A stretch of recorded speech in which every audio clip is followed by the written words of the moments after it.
Vamos estudar agora os seletores de filhos diretos. A gente tem aqui um HTML muito simples, que é um artigo, né? A tag artigo aqui, o elemento, com título e dois parágrafos.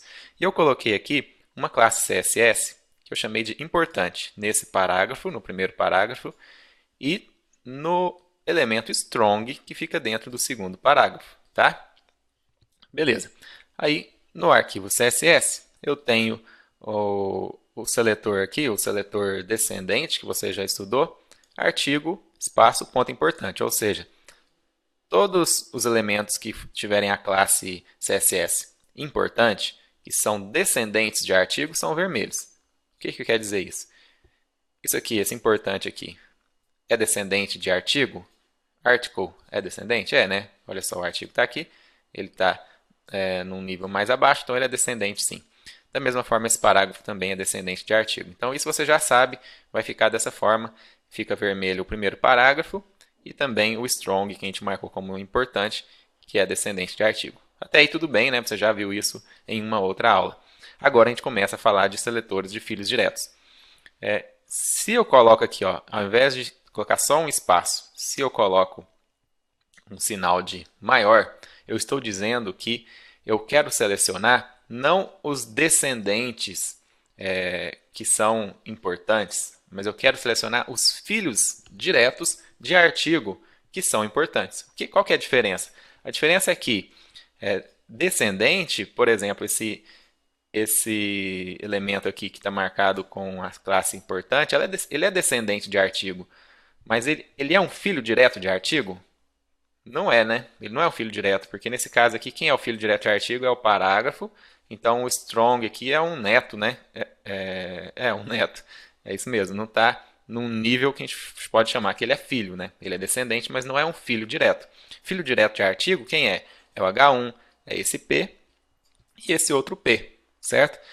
Mas olha só, eu falei então que eu quero uma classe importante que seja filho direto de artigo. Quem é esse elemento? É esse P aqui, né? Esse P, que tem a classe importante, ele sim é filho direto de artigo. Então só ele, só esse P vai receber os estilos que a gente definiu aqui na declaração, né? O strong aqui não vai. Então olha só, vou recarregar, viu? Voltou para preto, ficou só o primeiro parágrafo. Então é bem simples, filho direto, né? Mas vamos fazer mais alguns testes.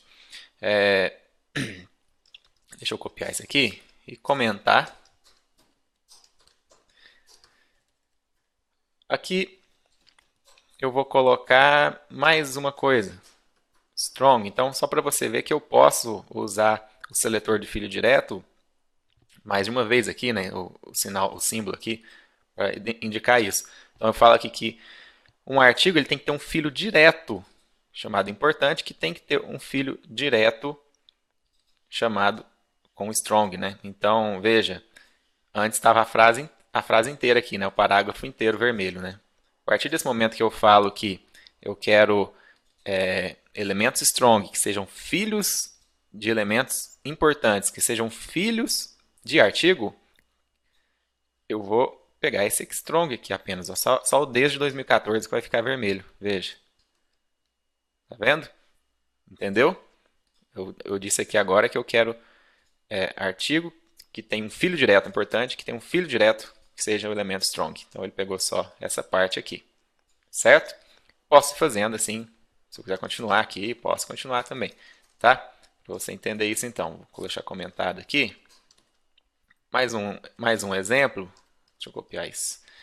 Eu posso também misturar os tipos de seletores. Eu não preciso, se eu estou usando o seletor de filho direto, como eu estou fazendo aqui, eu não preciso sempre usar o seletor de filho direto aqui. Não, eu posso misturar. Eu posso usar o seletor descendente, por exemplo, aqui. Estou dizendo que eu quero elementos que tenham a classe importante, que sejam descendentes de artigo. Não estou dizendo que precisa ser filho direto, são apenas descendentes. Né? Então, aqui ele já pega, se eu fizer isso aqui, ele vai pegar já esse e esse, né? Porque estou dizendo que só quero descendente, não precisa ser filho direto. Mas depois eu ainda especifico que eu quero que seja que tenha um filho direto, descendente não, que tenha um filho direto strong. Aí esse aqui já sai, né? Porque esse aqui não tem um filho direto strong, ele já é o próprio strong, né? Então não tem um filho direto, aí entra só esse, então. Ou seja, um artigo que tem um descendente importante. Entra esse e esse. Mas que tenha um filho direto strong. Aí é só esse, ó. O strong aqui é um filho direto de importante, tá? Aí vai entrar nessa só. Então, ou seja, não mudou visualmente pra gente, mas a gente deixou mais específico o nosso seletor, né? Deixou ele muito mais específico aqui, certo? Então, só para você entender, o seletor de filho direto e que a gente pode usar ele em conjunto com o outro seletor descendente nesse caso. Beleza? Espero que tenha gostado. Te vejo numa próxima aula.